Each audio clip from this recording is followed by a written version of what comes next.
Hello there, and welcome to Dead Reflections Podcasts. We are your hosts, Kolby, Caleb, and I'm your boy Josh, aka Drifter Voyages, and this is episode 18. Thank you so much for watching or listening. New episodes drop every Monday and Friday. Our goal here is to give someone at the table the chills, and if we're lucky, we might even send those spooks along to you. before we get into the show, we have a couple FWF updates. Upcoming show dates, we have July 9th in Midland at Sound Deep Forever Fest, August 4th in San Angelo at the Dojo, August 5th in Houston at the White Swan. And we just played 2 dates in Austin, one at Hole in the Wall with Release the Captive, NeverRest, and Fortune Hearts, and just last night at Fourth Tap with Cesora and NeverRest. hell yeah. New shows are always in the works, but we want to make sure that the dates are secure before we announce venues and dates for any of that stuff. We do have 2 brand new shirts available at shows only, one with a skull and a dagger. It says Broken Tongue right across the chest. The other is an all black and white shirt with lyrics from our song Injustice, and on the back there's a mace with some lyrics accompanied by it. Come to a show, check out the merch, and talk to us about spooky stuff. And on the topic of merch and spooky, what do y'all got on today? Speaking of your boys in NeverRest, I'm repping them today. Hell yeah, go check those guys out. We'll have a link in the description. Let's see. I know They are sick. this art is from their newest single, To the Grave. Oh yeah, dude. Fucking sick. Wildfires, real talk. I was jamming them on the way home, and Wildfires is a bop. It's a bop. I love it. It's a bop, you say? I'm wearing Release the Captive, which is another one of the bands that we played with, and they have a new single out as well called Blackheart, and they played that one Oh yeah, that was at our a good show. one. That Yeah. shit was dope. That was pretty Dude. sick. Man, I wish I would have. What? Well, okay, I guess I can't complain. I'm repping, the dad's Ghost Key.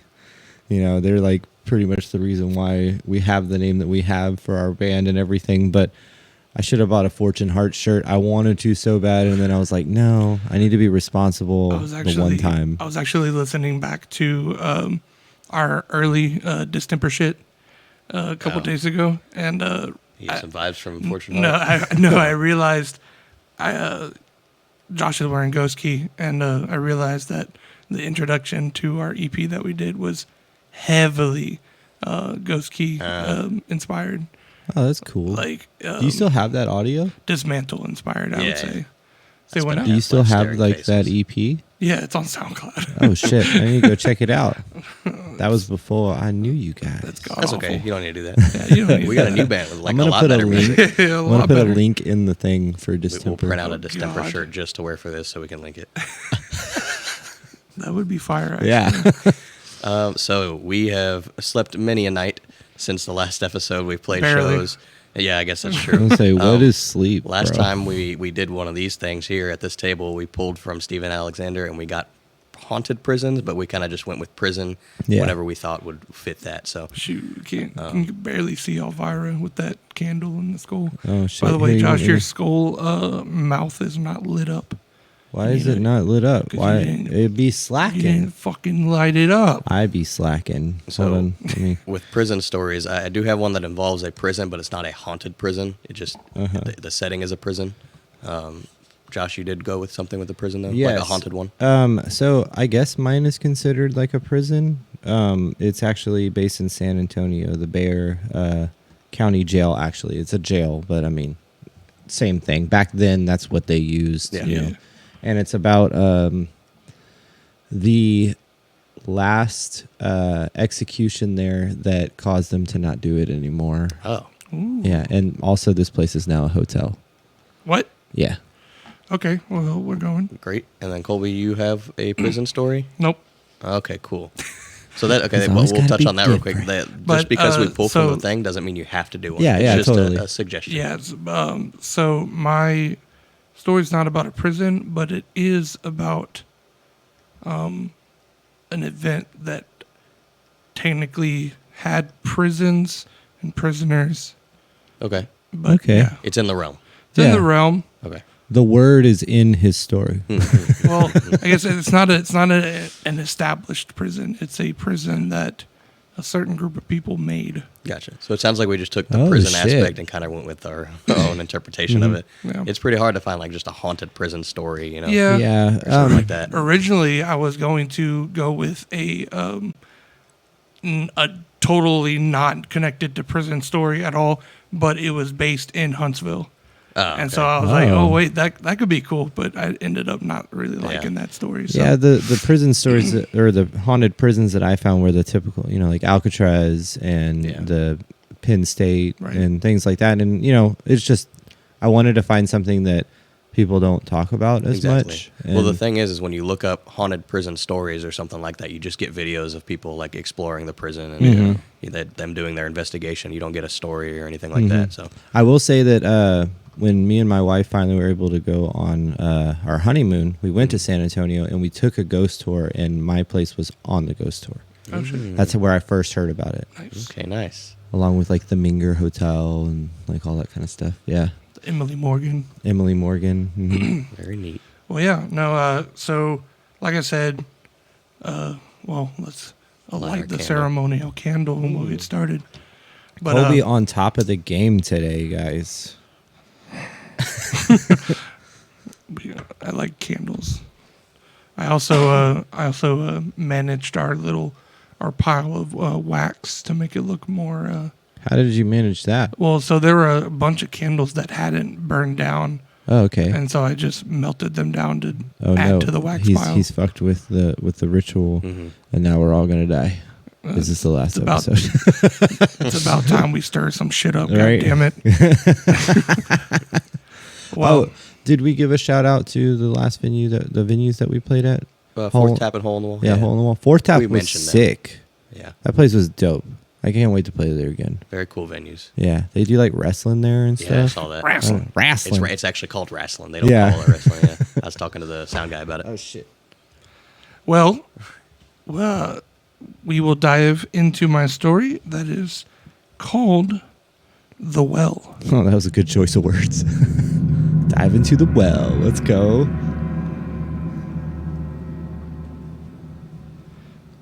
It's by an unknown author. There was no author to this. My grandfather grew up on a chicken farm outside of Krakow, Poland. He passed away a few years ago at the age of 82. A few days before his passing on, due to an aggressive form of stomach cancer, he sat me down next to him in his old rocking chair and said in his familiar Polish accent, "After I took the boat to New York, I promised to leave this story behind." He didn't look up as he spoke to me, simply staring into his cup of black coffee. It's been 70 years, and I must tell someone before I meet God. I was born a small, quaint, empty town, which, despite the Nazi occupation, still functioned.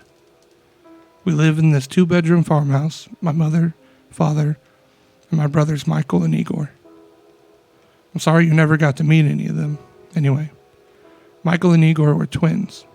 Identical twins, actually. And we heard rumors of the Nazi fascination with identical twins. This forced us to be even more reserved, even though we already lived in a secluded part of the countryside and the last occupied house in the town. In order to avoid getting into the occupied towns, we basically ate only chicken and eggs for every meal, and whatever else Mama could gather from the garden. It was lonely, but we survived. The thing that was most difficult for me was the fact that I had to sleep in the basement. Due to Michael and Igor being toddlers, they required my father and mother's attention. The basement was cold, with only a small window, and the moonlight was the only light I got. Because of this, I always delayed going down there until I was absolutely exhausted, so I wouldn't have to lie there awake. On the nights that I couldn't manage to sleep, I would look out the window, which gave me a small view of the garden and the large abandoned water well. This was my daily activity throughout those lonely war-torn nights. In general, it was boring and uneventful, but occasionally I would catch a glimpse of a family, or even just a man or two lovers, sneaking their way through the garden up to the front door. They always looked rushed and frightened, and sometimes wore tattered uniforms. What would follow were horrible sounds of banging and pleadings for whoever lived there to open up, followed by an argument between my father and mother over whether we should let them in. He moved in the chair to adjust himself.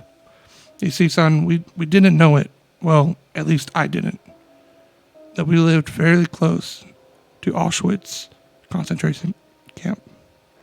And those people were the ones that escaped. Oh, shit. Well, did your father let them in? I asked. No, he said. It would have been a death sentence for them as well as for us. The Nazis didn't like Poles, but they tolerated us. And it was easier to hide Michael and Igor than an entire family. My father did what he had to do in order to keep his family alive. As the war went on, fewer and fewer people began showing up in the middle of the night. That's about the time our chicken and vegetables began to disappear. Losing our only supply of food would not have been tolerable, and at that point my father suspected it was the escaped prisoners, so he built a fence around our property. Despite this, the chickens continued to disappear. They weren't killed. They were just simply gone. Just vanished from their cages and pens. One night, I decided to stay up myself in order to see if I could find out the answer. I battled my tiredness until the wee hours of the morning, and despite the poor lighting and rain, I caught a glimpse of what seemed to be a human figure run across the garden. I rushed upstairs to tell my father, and he ran outside with a knife, the best home defense weapon he could afford. But we found nothing. No one. The next day we did find something, though. Footprints, leading from the chicken cages to the water well. They were made in the wet mud from the rain, and they were bare feet. No shoes, no socks, just feet. My father had mercy on the man who was trying to find refuge and left him a note, indicating that he had 2 days to leave, and then he would begin to seal the well. I waited impatiently for my grandfather to tell me about the fate of the man.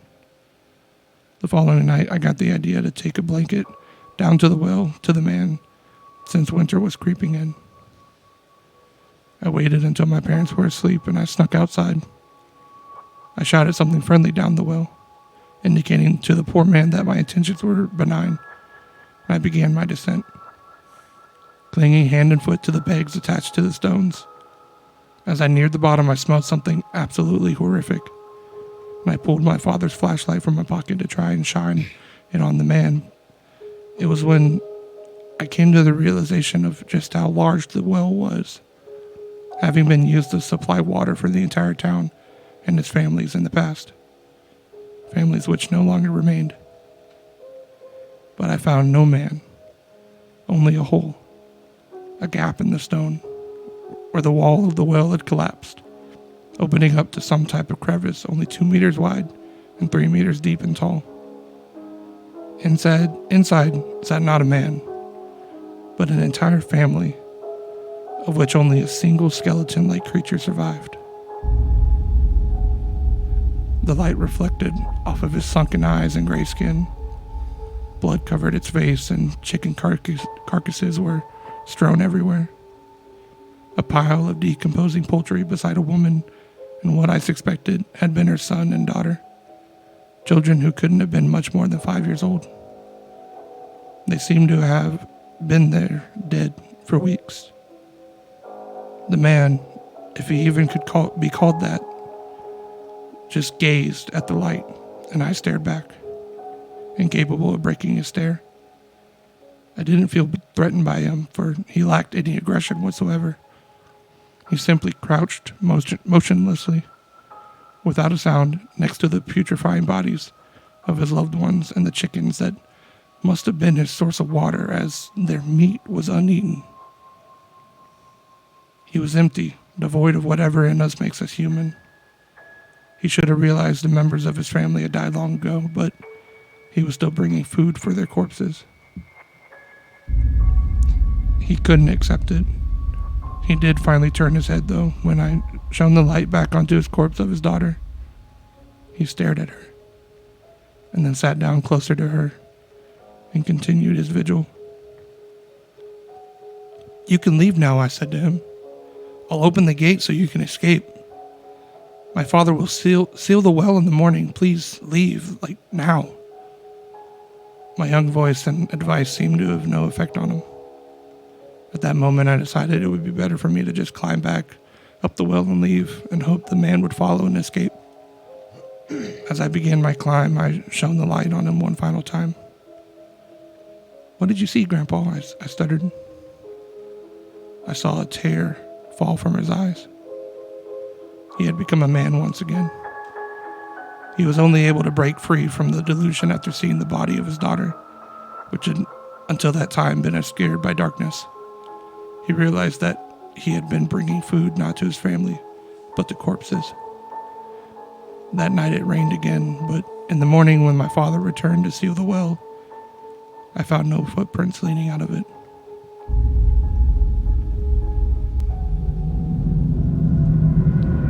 Dude, you trying to make me cry? Because you're going to succeed. That was a good story. Like, And- there's nothing like terrifying about it. It's just sad. Yeah, but like at the same, like there was spooky elements. Like, oh, Yeah, is it like is he a fucking vampire? Because like when you said that Right. he was getting water from the chickens, I was like, is he drinking the blood? Is that what's going on? Like even Caleb was like, Yeah, what? it was a weird, it was a Yeah. weird detail. Yeah. And, But it was because he was giving it to his family that were dead. So Yeah. the blood was just draining out and the meat was just sitting there. That's what I'm taking from it. Yeah, I guess like all it really said was the chickens were like torn apart and Yeah. like, but the meat was still like, Yeah, it's like he like There. prepared it for him, Yeah. and then they didn't eat it because it did say that there was chicken bones in the vicinity as well. That must have been Yeah. what he ate, right. dude. That's I think the real horror though was that whole situation. Oh yeah, for sure. Auschwitz, like all of that.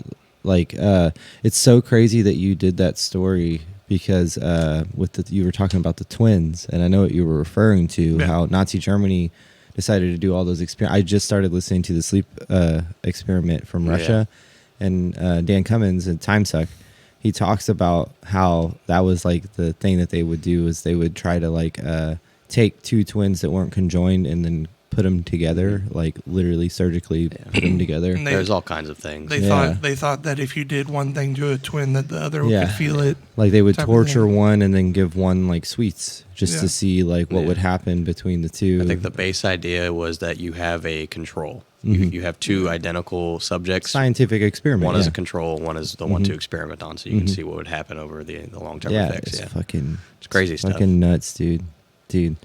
Man, way to set a mood, Yeah. bro. Hope that made you a little unsettled. Yeah, definitely. And so I'm gonna take from the end of that he got his humanity back, but at the same time, I think he decided I'm just gonna stay. Okay, Right. yeah. Yeah. Yeah. I thought you were going to say that he somehow got out. I was like, No. oh, no. I No. think he gave There's up no there at the happy end. ending here. Yeah, no. Well, I think that was a happy ending. For him. Yeah, It's I better guess than him trying to move on from that. True. It's pretty rough. True. Man, props. Like, to- because like imagine if he did leave, he probably would have died like within a couple days. Like he would have been, from malnutrition or he and would have everything been else. captured or something. A multitude of things at that time in Poland. Yeah, Yeah. And you can't be mad at the main character's like dad. I think back to my family. It's like, what would I do if I feel like that would be such a conflict in me because I'd be like, no, I need to sit, but at the same time, like protecting Right. my daughter and everything else. It's Mhm. like, what outweighs what? And I think most people are gonna choose family every time yeah. before they choose anything else. But yeah, that man, dude, fuck, pulling at the heartstrings today. That one's gonna stick with you. Also, The Well, that reminds me of a band. Silent Planet. Silent Planet. Okay. Song called The Well. I was trying to think of like who it was the whole time. So is it? I got the boner. So Yeah, you're- I'll be you're going next after our little break. All right. Yeah. Oh yeah. We will be right back after this brief sponsor break.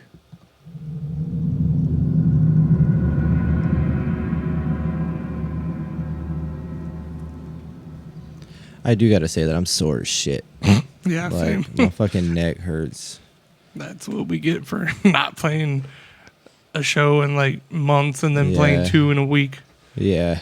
We had a day to rest though, and then now in a little while we're gonna have 2 back-to-back. I think plus a long ass I drive in think between. that I would feel better if I didn't have to work fucking every day. Yeah. Like my body's just like, bro, like this morning when I woke up, my body was literally like, no, we're not doing this today. Like you're sleeping, and I was like, no, we gotta get up and go to work. Yeah. And then the whole drive to work, like it was like my body was like wanting to just be like "Scar," and like turn around and go back. Like I felt like I was like fighting myself to like not even to stay awake. It wasn't anything like that. It was just like Did not want to fucking it was go just to like work. no, Yeah. like I don't want like walking from the parking lot to the dining hall. Like my legs like were just like dragging because they didn't want to go.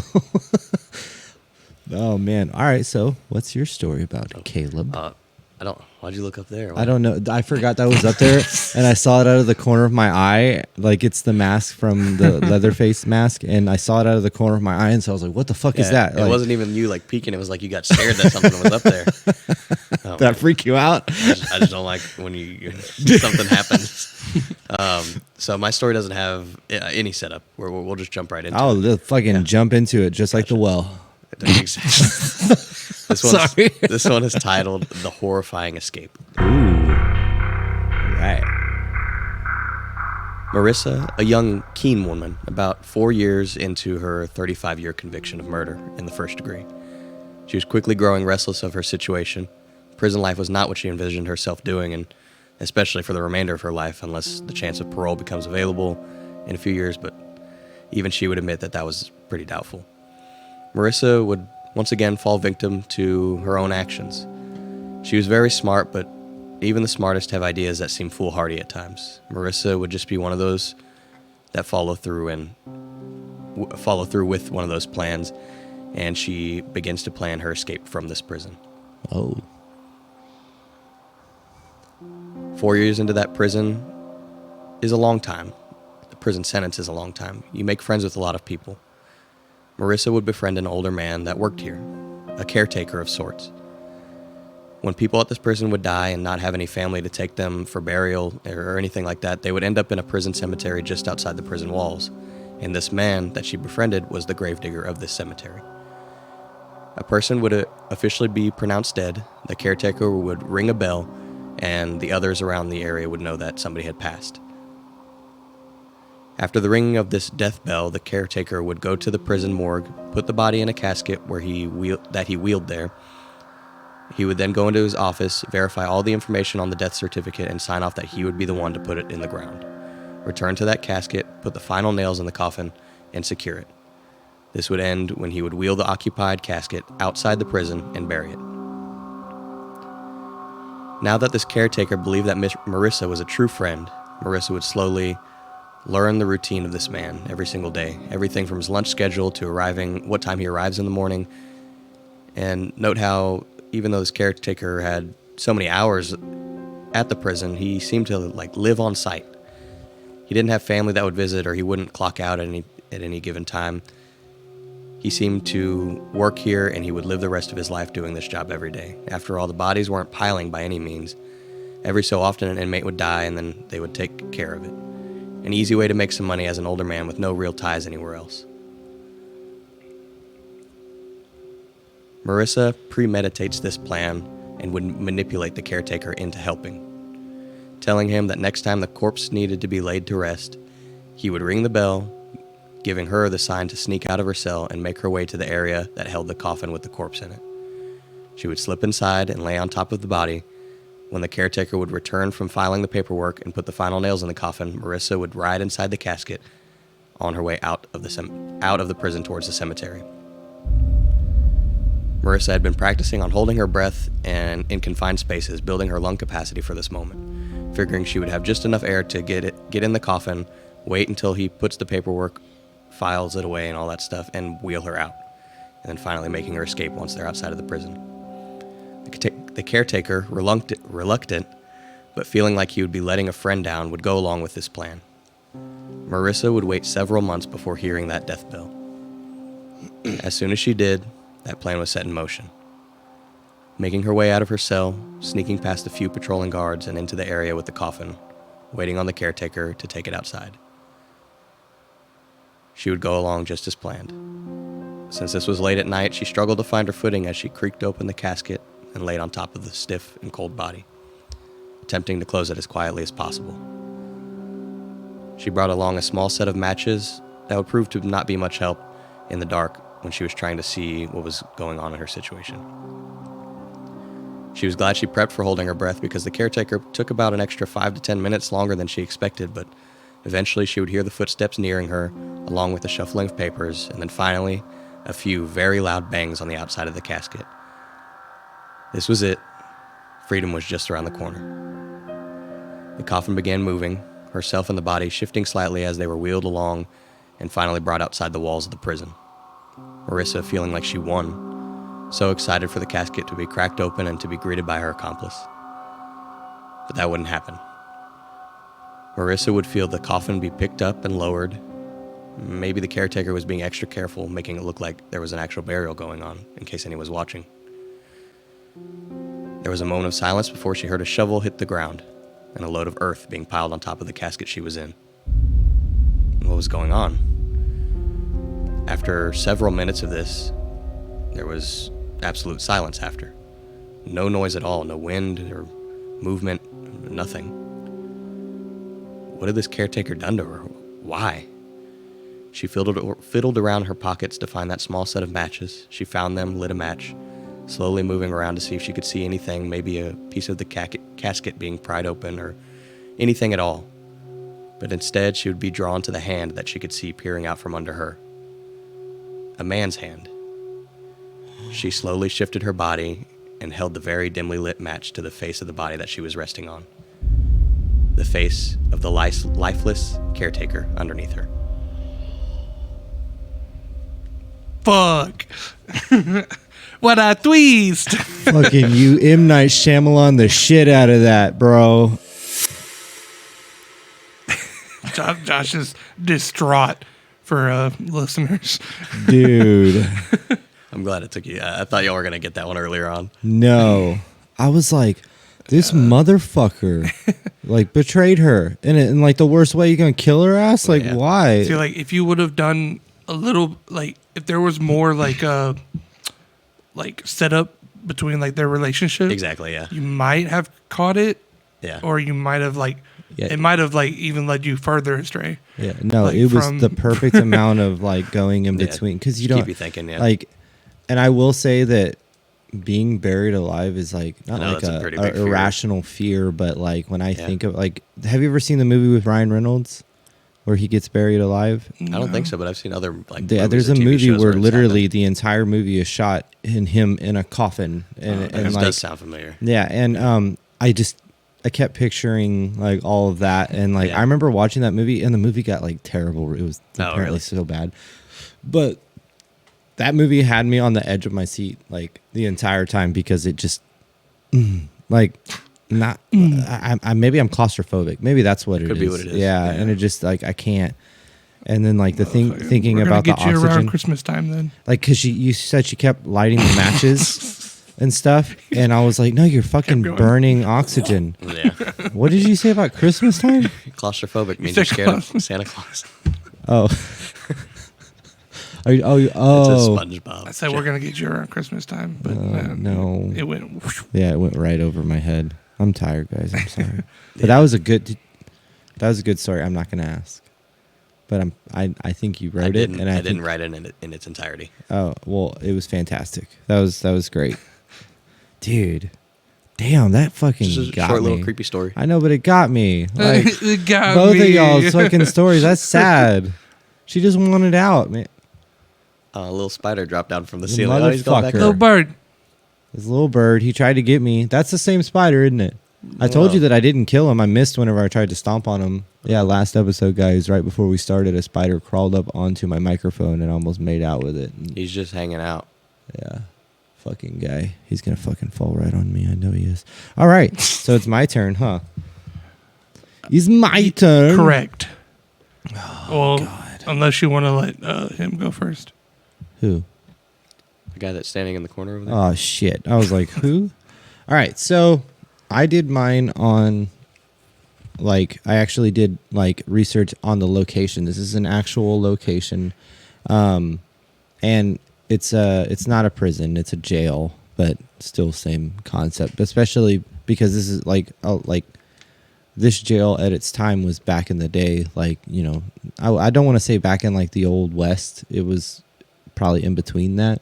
So jails were more of a thing than prisons were. I mean, like what Americans considered the Old West wasn't that long ago. That's true.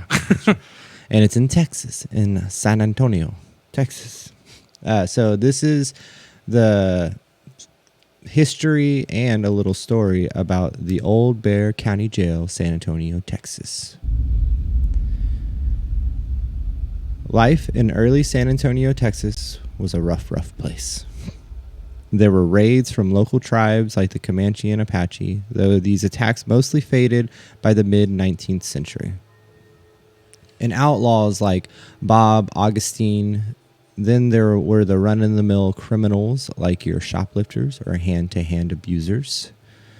And where criminals abound, you can bet that there were local county jails just waiting with their iron bars to be clicked open, biding their time to toss another guy or gal into the clinker. I love the old like Western talk that they put in this. By the year 1878, San Antonio was in a desperate need of a new jail. Those that were already in, shall we say, operation, were already filled to the brim. So a new one went up, a 2-story tall property that allowed for 20 cells in which prisoners could call home.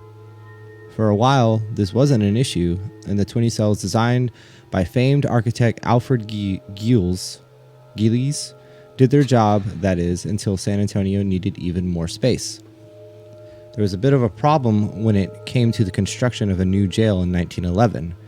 And I'm not even talking about the prisoners themselves. Zoning laws made it impossible for architect Henry T. Phelps to expand the jail outward, leaving him no other option but to build up by adding another level to the building. The 2-story jail had thereafter became 3. And while this warranted a bit of news, the Old Bear County Jail's newsworthy status originated from another innovation facet that Phelps installed. While the hanging gallows had always been staged outside of the jail, Phelps changed it all up when he installed them inside the prison itself. Upon the 3rd floor, a trap door was outfitted, with chains clanking between their feet to stop them from fleeing. The criminals were led up to the dreaded 3rd floor. Dark hoods were slipped over their heads, and a thick braided rope was tied like a noose around their fragile necks. The executioner would position the prisoners over the trap door where they would, when the time came, yank on the lever. Pull the lever! Pull the lever! Down, down, down. 3 stories. The criminal would bob, feet dancing, as a crowd of onlookers watched in horror and also in entertainment, as the hanged prisoner's body dropped to the 1st floor for all to see. The crowds were composed of journalists, politicians, and other prisoners, locked in their cells but with a wide open view of what could possibly happen to them if Lady Luck graced them with her back. The Wild West, so it is the Wild West. The Wild West of San Antonio may have been considered a lawless place, but it's safe to say that the outlaws almost always met karma by the end of their days. Now we're going to talk about the last public hanging in the Old Bear County Jail. Happened in 1921, the last public hanging at the Old Bear County Jail. The gossip swarmed for days and after, and if the gossip wasn't enough, the notoriety of this particular prisoner's death reached nationwide outlets. His name was Clemente. His charge was the brutal murder of one Theodore Bernhard. On the afternoon of August 16, 1921, Clemente, a Mexican-American, was traveling all the way to San Antonio from a family member's house in Floresville, Texas. The journey was hard, taking nearly 12 hours on foot. A few hours in, the heat had already begun to scorch the back of Clemente's neck. Some hours later, blisters appeared on his feet. He needed water most desperately, and used to the long walk from one place to another, Clemente decided to take a pit stop at Salado Creek, his favorite creek. He approached, his neck still burning and his feet burning even more, only to see that the usually pristine water was muddy with swirling dirt. Clemente stood, fury quickly mounting as he went to search for the person responsible for disturbing his clean drinking water. He found these persons just a little down the way. They were 14-year-old Theodore and his younger brother Kolby. The brothers had been playing around as they took a break from herding cattle. But upon the sight of angry Clemente, Theodore and Kolby tried to make a run for it. Theodore was the unlucky one. Clemente swooped down to grab a rock from the ground and chase the boys down. He caught up with Theodore, swinging him around as he could bash the rock down on the boy's head. He repeated the aggressive motion over and over again until Theodore's skull splintered and he died. Clemente was not through with the child. He removed his knife from his pocket and began to maim the boy, dragging the sharp edge of the blade from one side of Theodore's head all the way to the other.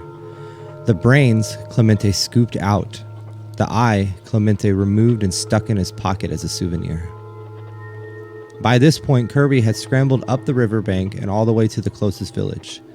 Panting and out of breath, he collapsed and begged anyone to listen to him about the madman down by the creek. One of the men, a man named Johnson, stepped up and quipped, "I'm brave enough to take on the murdered one. I'm brave enough to take the murderer on." But when he descended down to the river, he watched in horrified awe as Clemente strolled along the waterfront, whistling and singing as though nothing was wrong. Johnson quickly turned back around, realizing that Clemente was clearly out of his mind, with the claim that he needed more artillery. When he returned to Salado Creek, it was only to find Clemente had vanished. Clemente, you see, had already made it back home to San Antonio.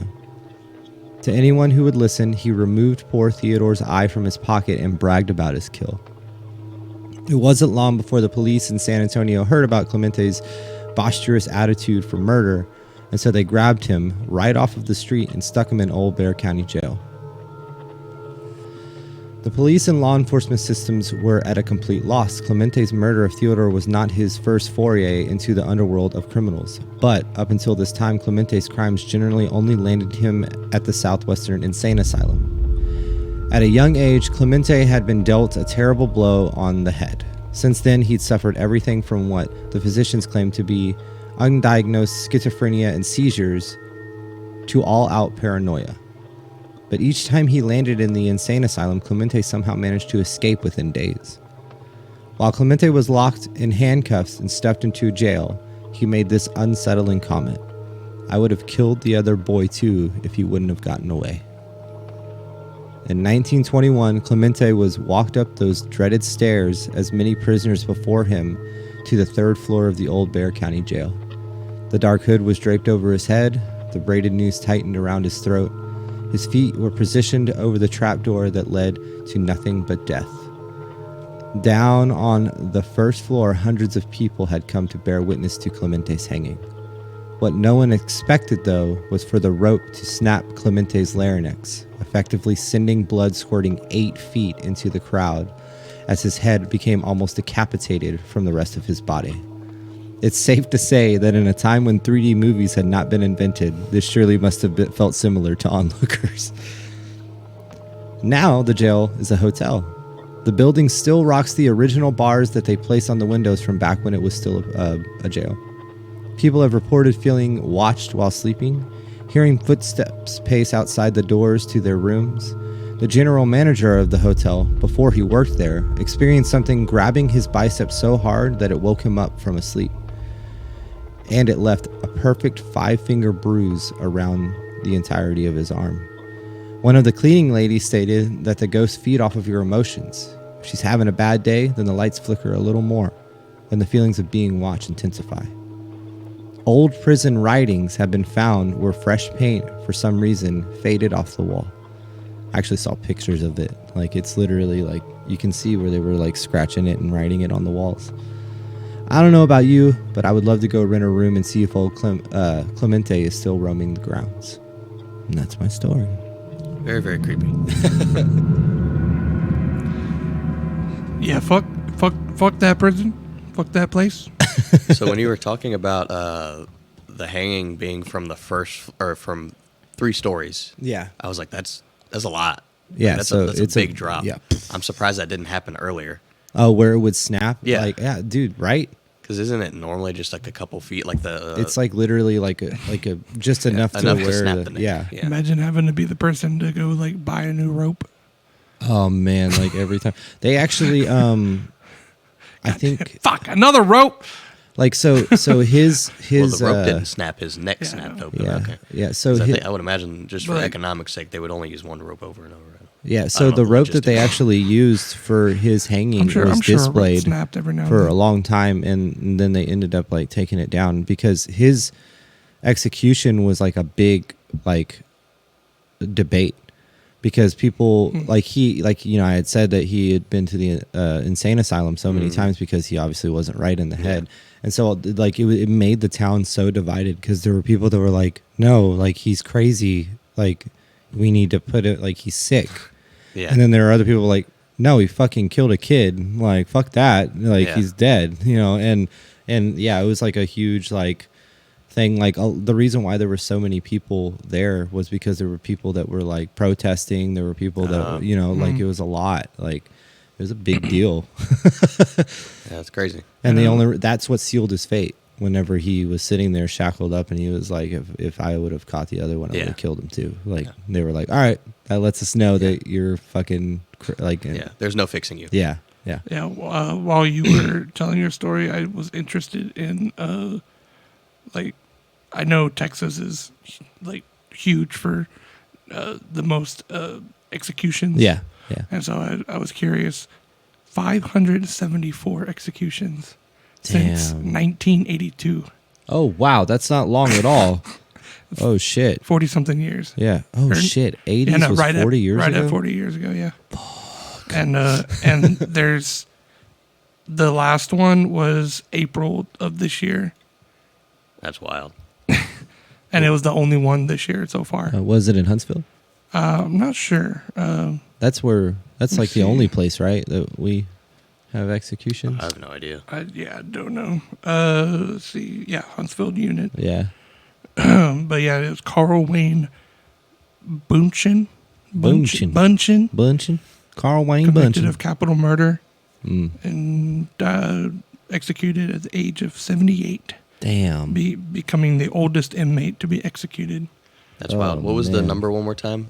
574. That's crazy. I went back and looked at my notes for the railroad killer, Yeah.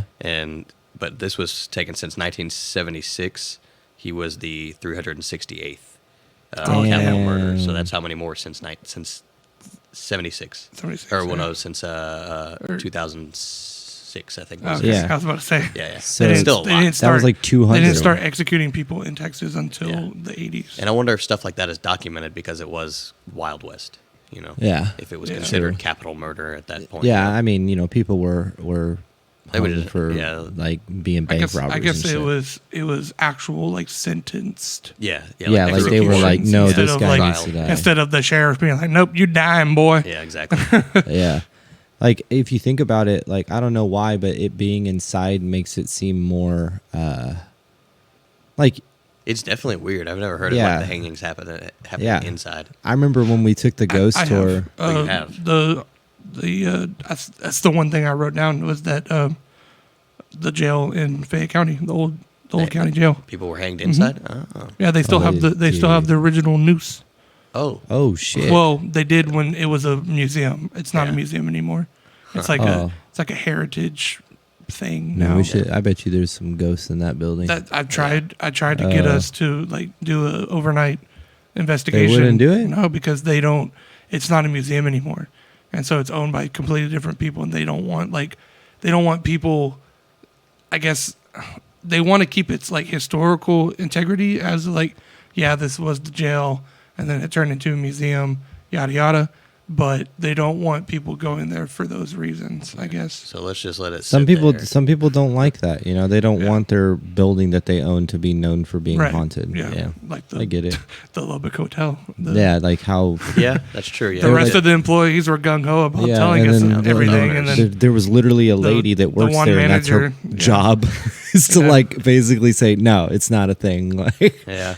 I wonder how that guy's doing. That gave us that tour. Hopefully, well. They're I all hope fired. that he didn't lose his job.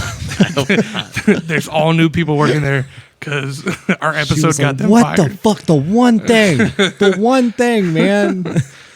They were cool. You know. They were in a band. Oh man. Oh hey.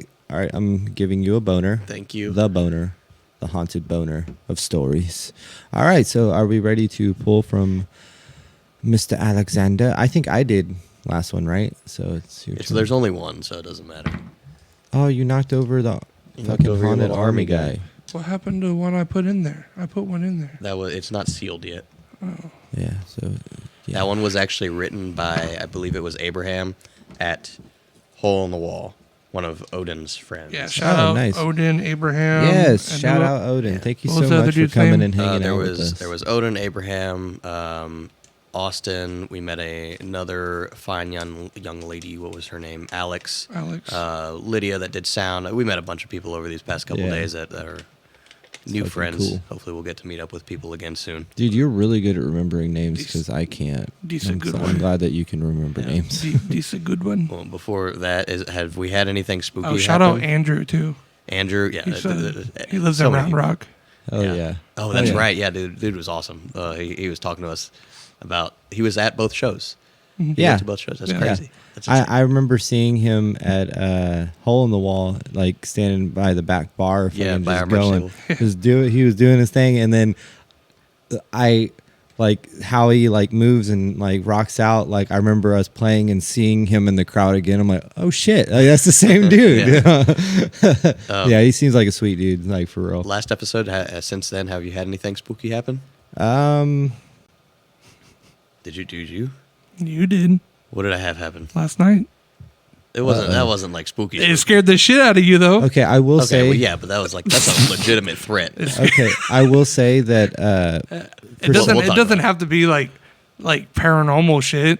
It's just Okay. getting Yeah. scared. Well, for some reason, Like for anything me, that scares you. for Fair some enough. reason, for me, when I got home from playing at Hole in the Wall, dude, I was super on edge. Like I don't know if it was like because where we were at when we played, like there were some sketchy people and stuff like kind of around, and like I don't know if that just kind of put me in the place. And then when I got home, like I was just like. I was waiting for somebody to come out and I beat the shit out of. So like I just was in this very like At fight or home? flight response, and I was ready to fight. Like I was Yeah. like, I'm gonna beat the fuck out of whoever tries to like fuck with me, and it was weird. Like I don't ever feel that way. Josh just had fucking Air Force One vibes. He did. What was that? Black Air Force Ones. They're just. It's a whole thing. Oh, okay, I don't know. People have known if you wear Black Air Force Ones, you're aggressive. Oh yeah, I'm not a sneaker geek, so I don't know.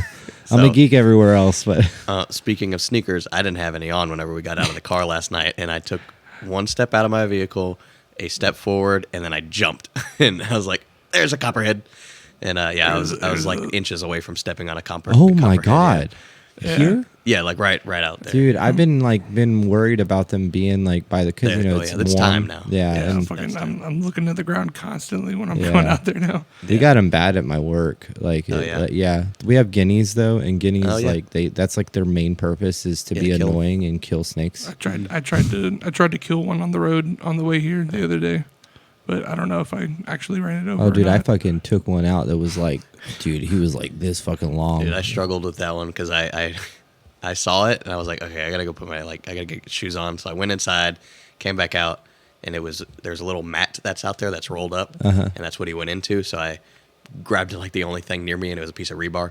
So I just flipped open the mat and like flipped it over, and I was trying to find him, and eventually he fell out, and I went, "Doom," and I missed. And I did it like 8 more times, and he would like slither around, and, like look at me, and be like, "Stop!" Stop! I didn't do anything. Why are you attacking And then me? finally, because you're I got him. You terrifying. got him. Yeah, Fucking. did a little Nice. twisty Are thing. you and gonna that snake came off. put him in res? No, because Oh, I thought you pointed over there, and I was like, you fucking took his body. You're gonna fucking. He's That currently would be hanging sick, over the though. fence over there. Oh, yeah, that's waiting like good for some luck or buzzards whatever, and stuff. right? Yo, that would be sick I if don't you know, the like birds get him. if you took his head and then his body and then I'm not completely sure that his body has that it's in one full container. Oh, because you went to town on him. Yeah, apparently like hanging you saw snakes. red and just started hacking. Apparently snakes like hanging them on your fence is some kind of old lore from around here where it like I don't know if it brings rain. Yeah, that's what. Oh, is that what it is? Yeah. It's I didn't know that. I If it starts storming, then we know it's actually a thing because you maybe. fucking did that. I only did it because I didn't want the dogs to get to it, and I know there's birds everywhere. mean- We got hawks and stuff that'll come pick it up. Yeah. It kind of Little makes snack. sense because if they're out and about, it means that it's dry Mm-hmm. and hot.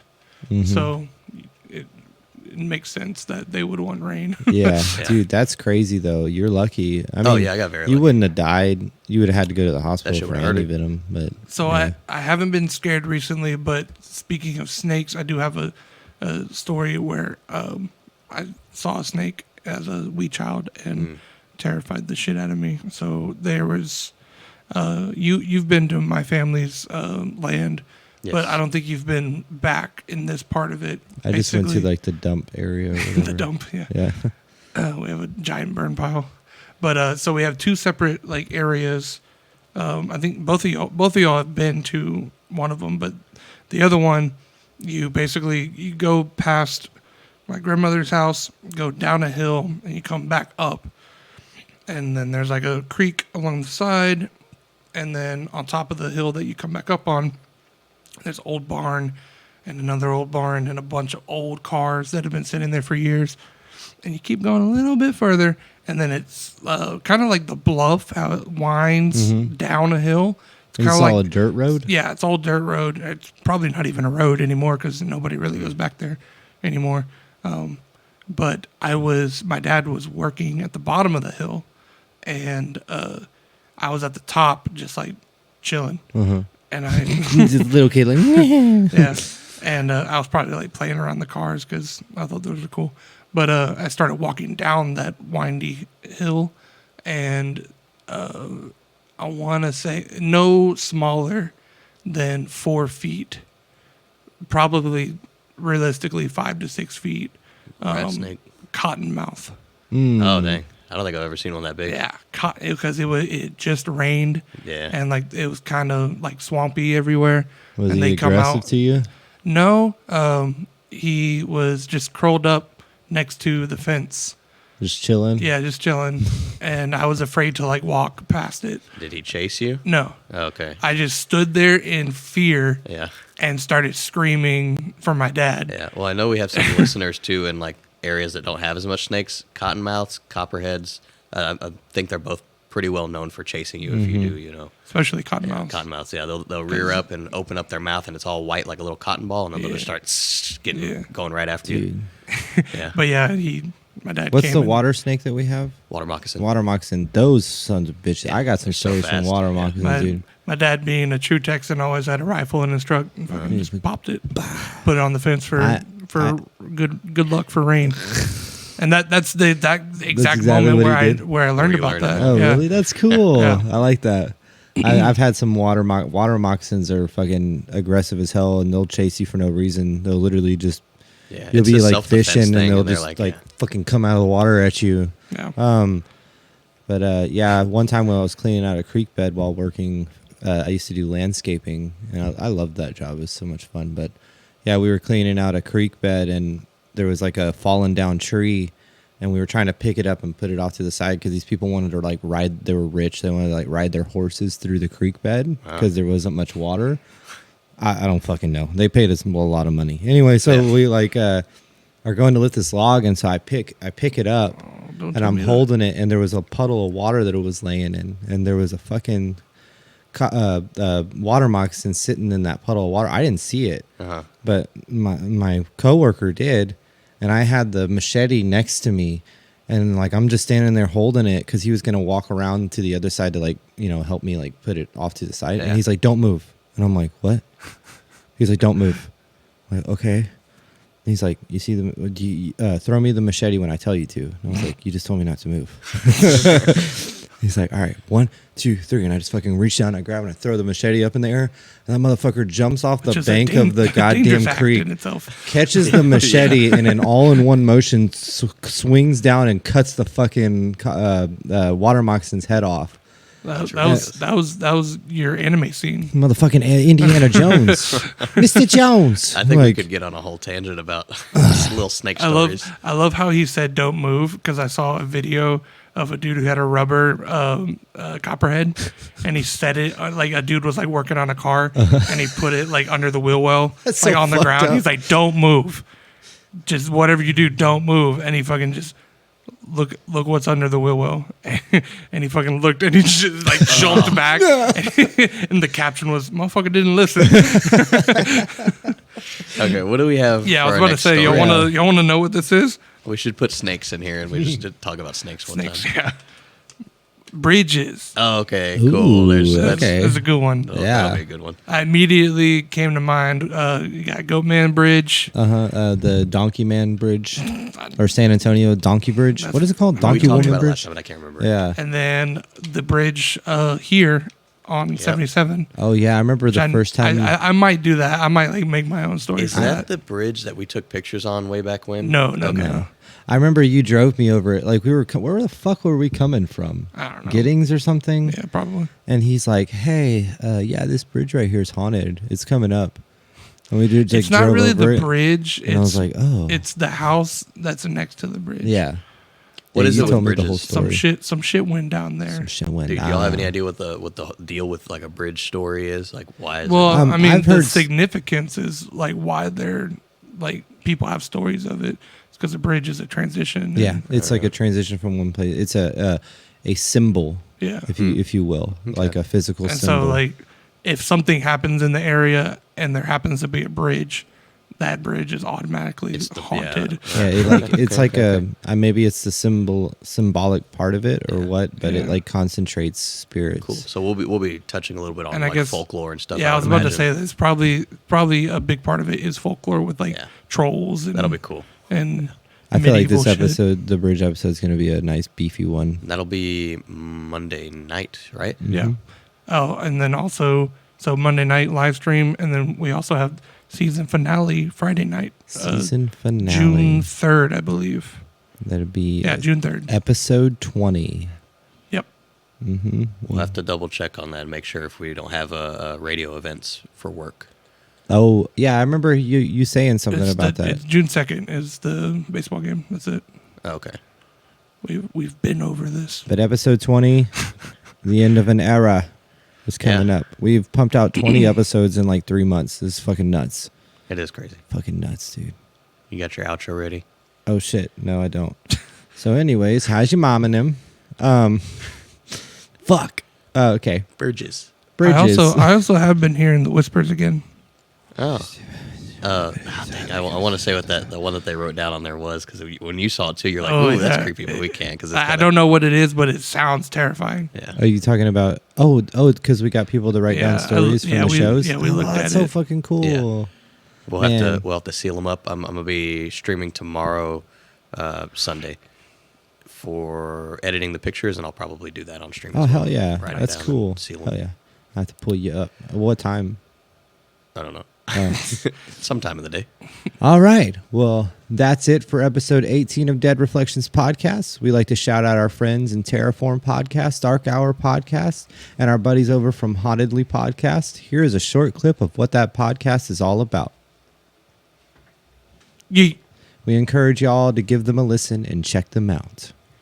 Follow us at Dead Reflections Podcast on all social medias, or follow the link tree to find all of the socials. Spotify, Apple Podcasts, Facebook, Twitter, Instagram, and the video version of this podcast on YouTube. Email us at deadreflectionspod@gmail.com to submit your stories, let us know how we're doing, or let Kolby know how much you like his shaven head. All band-related social medias can be found at FWFTX. Please don't forget to leave a rating or review anywhere you listen. They really do help us out to get our name out and find new listeners. Thank you for all your continued support.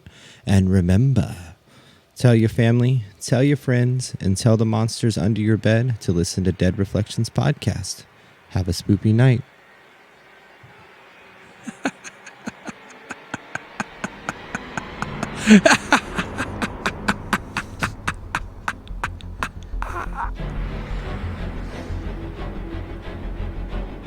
I don't know.